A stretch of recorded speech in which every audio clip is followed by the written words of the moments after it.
18वीं सदी के पहले भाग में मुगलों का पतन हुआ।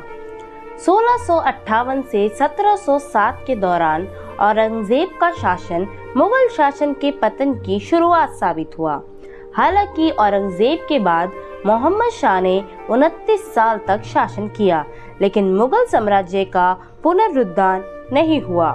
मोहम्मद शाह के शासन के दौरान हैदराबाद, बंगाल, अवध और पंजाब के स्वतंत्र राज्य उभरे।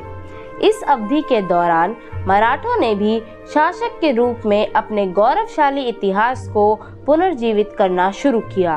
मराठों ने मालवा और गुजरात से मुगलों को उखाड़ फेंका और वहां अपना शासन स्थापित किया। हालांकि मराठों को पानीपत की तीसरी लड़ाई में अहमद शाह अब्दाली ने हराया था, लेकिन उन्होंने अपनी ताकत वापस ली और एक दशक के भीतर भारत में गौरवशाली स्थिति में पहुंच गए। भारत में राजनीतिक वर्चस्व के संघर्ष में Maratha British east India company के लिए एक चुनौती के रूप में भी उभरे। इसके कारण 18वीं सदी के आखिरी तिमाही और 19वीं सदी की पहली तिमाही में एंग्लो मराठा युद्ध हुए। एंग्लो मराठा युद्ध 18वीं सदी के अंत और 19वीं सदी की शुरुआत में भारत में ब्रिटिश ईस्ट इंडिया कंपनी और मराठा साम्राज्य के बीच लड़े गए संघर्षों की एक श्रृंखला थी। 18वीं सदी में मराठा वर्चस्व और विस्तार की ब्रिटिश इच्छा के परिणाम स्वरूप 3 एंग्लो मराठा युद्ध हुए। ये युद्ध भारत के राजनीतिक परिदृश्य को बदलने में महत्वपूर्ण भूमिका निभा रहे थे, जिसके परिणाम स्वरूप मराठा शासन का पतन हुआ और ब्रिटिश राजनीतिक वर्चस्व की स्थापना हुई। एंग्लो मराठा संघर्ष के पीछे कई कारण थे।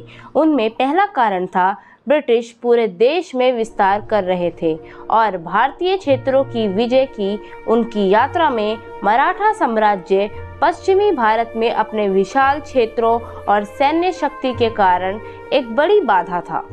मुगल साम्राज्य के पतन के कारण पश्चिमी और मध्य भागों में सत्ता का अभाव हो गया था। मराठों ने इन क्षेत्रों पर अपना अधिकार स्थापित करने की कोशिश की, जो अंग्रेजों को स्वीकार नहीं था।